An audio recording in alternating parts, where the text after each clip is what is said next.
Bonjour à tous, j'ai le plaisir de vous retrouver aujourd'hui. La fédération CFTC Média Plus souhaite maintenir le lien avec vous et répondre à vos questions en matière de santé au travail.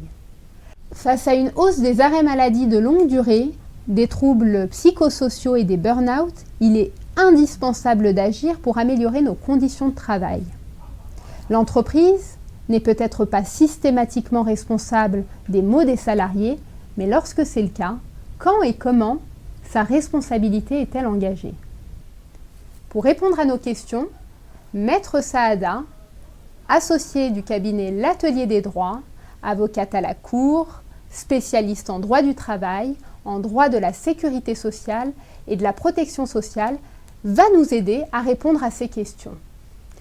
Pour commencer, Maître, l'entreprise est-elle dans l'obligation d'évaluer les risques physiques et psychologiques encourus par les salariés?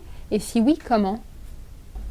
Alors oui, c'est une obligation assez ancienne, ça date de 2001, c'est le document unique d'évaluation des risques professionnels, le DUERP, comme on dit. Et bien sûr que ce document, c'est pas juste un tableau où on met qu'il y a de la javel dans les toilettes et qu'il y a des escaliers qui peuvent être glissants sous la pluie. Ça n'a pas vraiment, on va dire, ça a de l'intérêt. Mais il y a quand même tout un travail à faire sur la question de la charge de travail, sur la question, par exemple, des dépassements horaires, sur la question de l'autonomie de travail. Bref, toutes ces questions que les salariés, et notamment ceux qui siégeaient dans les anciens CHSCT, qui siègent maintenant dans les commissions de sécurité, santé-sécurité du CSE, doivent connaître. Donc oui, il y a une obligation absolue pour l'employeur d'évaluer les risques. Et ce que moi je plaide d'ailleurs dans les dossiers de reconnaissance de la faute inexcusable, c'est que lorsque l'employeur n'a pas voulu convenablement évaluer les risques, ou quand même lorsqu'il ne l'a pas fait du tout, il est définitivement privé de la possibilité de dire qu'il n'a pas commis une faute inexcusable. Pourquoi? Parce que ces documents uniques d'évaluation des risques de l'employeur, de l'entreprise, des risques professionnels, ils ont deux intérêts. D'abord, faire la liste des risques qui existent, et puis découvrir éventuellement des risques dont on n'avait pas conscience. Par conséquent, puisque la reconnaissance d'une faute inexcusable passe par la démonstration que l'employeur avait ou n'avait pas conscience du risque, eh bien, ce document est très important. Et lorsqu'il n'est pas dans un dossier, je dis c'est terminé. L'employeur ne peut pas dire « je n'avais pas conscience » parce que s'il avait procédé à la démarche d'évaluation du risque, il aurait pris conscience. Et par conséquent, on ne serait pas à plaider l'existence d'une faute inexcusable. Donc oui, c'est important de le faire, c'est obligatoire de le faire et ça joue un grand rôle dans les questions de reconnaissance de la faute inexcusable. Alors la faute inexcusable, c'est quelque chose dont les gens ignorent l'existence. On a juste un peu le sentiment que ce terme d'inexcusable est très fort et que donc c'est une procédure qui est très infamante. Non, ce n'est pas une procédure qui est infamante, c'est une procédure qui permet, après un accident du travail ou une maladie professionnelle, de revenir dans le droit commun.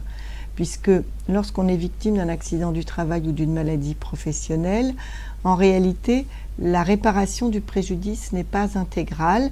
C'est les conséquences d'une loi de 1898, je ne vais pas m'étendre sur cette loi, mais c'est la loi dite du compromis historique entre travailleurs et patronat. Elle permet donc cette faute inexcusable non seulement de revenir dans le droit commun, mais aussi de pointer précisément ce qui n'a pas été dans le travail, en dehors des questions de personne, du style vous êtes fragile, du style vous avez mauvais caractère, du style vous êtes perfectionniste. Tout ça n'a plus de place dans ce débat-là. Donc si je comprends bien, maître, il existe bien des accidents du travail dits physiques, mais il existe aussi des accidents du travail dits psychologiques. Pour ce qui concerne les accidents du travail, ils peuvent être bien sûr des accidents physiques, je tombe dans les escaliers, je me coince les doigts dans la machine, ça oui, tout le monde le sait. Mais ils peuvent être aussi des accidents du travail de nature psychologique ou voire psychiatrique. C'est-à-dire qu'un état de stress aigu, une décompensation à la suite d'un entretien, à la suite d'une sanction particulièrement injustifiée, tout ça peut être traité en accident du travail. Ça peut être traité aussi dans le cadre d'une maladie professionnelle hors tableau. Hein. C'est un peu compliqué, mais c'est faisable et il faut le faire. Si on estime... Alors après, il ne faut pas le faire tout seul, il faut prendre conseil parce que ce sont des domaines un peu compliqués, un peu techniques et il ne faut pas partir tout seul à l'aventure. Donc il faut se faire assister soit d'une association de travailleurs, soit d'un avocat et si vous prenez un avocat qui soit un peu spécialisé en droit du travail parce que, et en droit de la sécurité sociale parce que c'est des sujets un peu compliqués.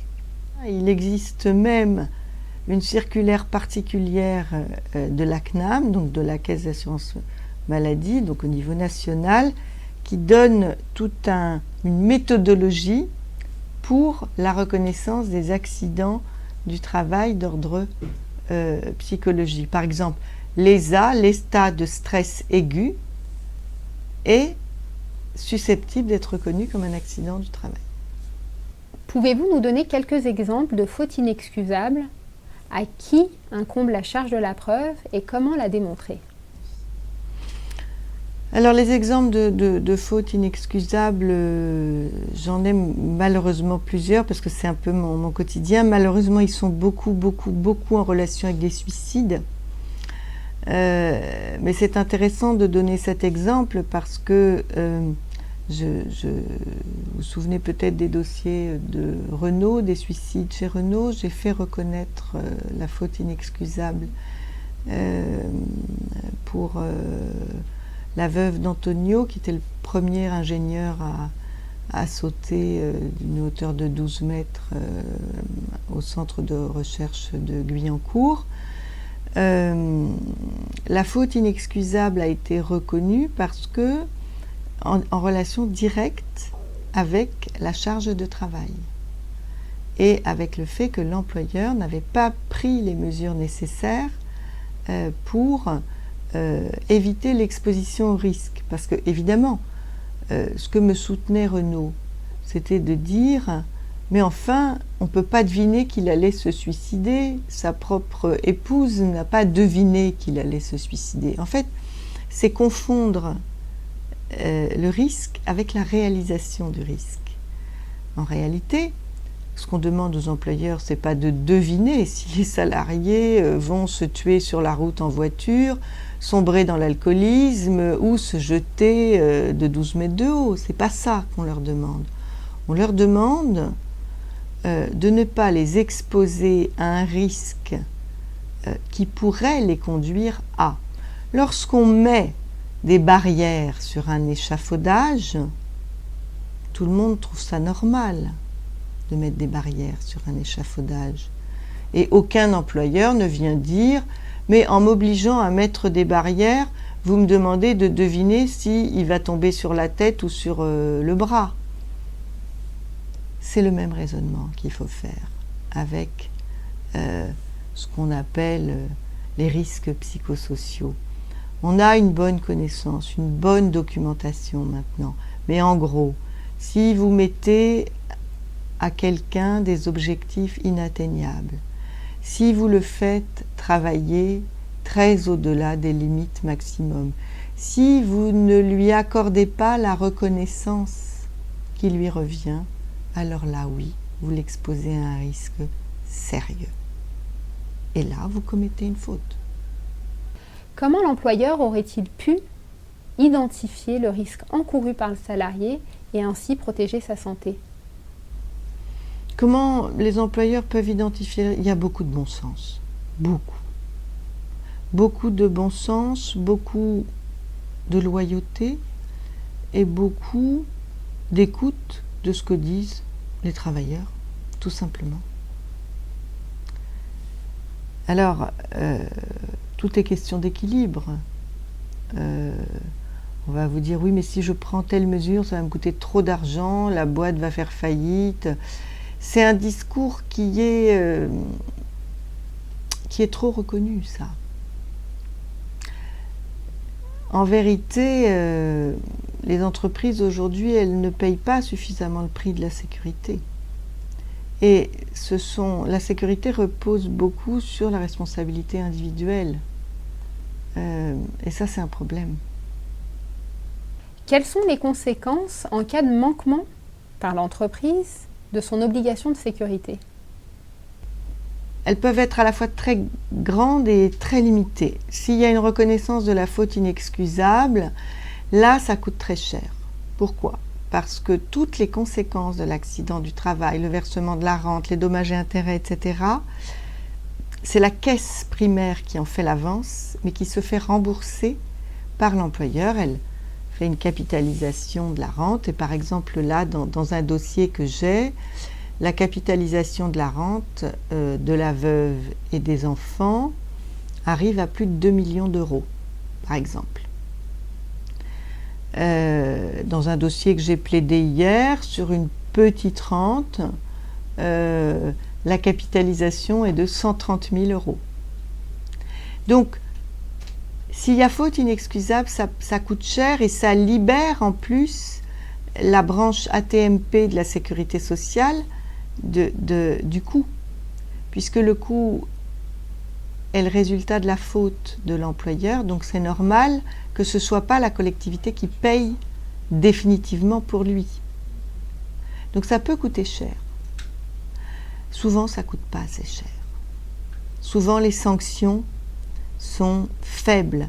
Et j'en parlais il n'y a pas très longtemps avec des magistrats qui ne savaient pas comment on évaluait, qui ne se rendaient pas compte, par exemple, du préjudice de carrière quand les gens sont brisés,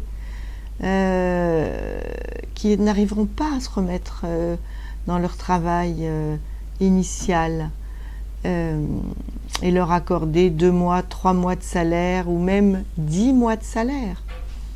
C'est pas suffisant. Donc on a, je crois aujourd'hui, on a un vrai manque sur l'évaluation du préjudice subi par un salarié qui a subi des conditions de travail qui ont été très attentatoires à sa santé. Il y a un problème là qu'il va falloir résoudre. On finira par y arriver, mais pour l'instant, c'est pas satisfaisant. Merci maître pour votre analyse pertinente et surtout pour le temps que vous nous avez accordé. Fort de ce constat, je vais me permettre de jeter une petite bouteille à la mer. Ne serait-il pas plus judicieux de prévenir plutôt que de guérir? À méditer. À vous militants, adhérents ou simples navigateurs sur notre site, nous vous remercions d'avoir suivi cette interview. On espère qu'elle vous sera utile dans vos relations de travail. N'hésitez pas à la liker, la partager ou la commenter. Et pour suivre toute notre actualité, rendez-vous sur notre page Facebook ou sur notre site Fédération CFTC Média Plus. Quant à moi, je vous dis à bientôt.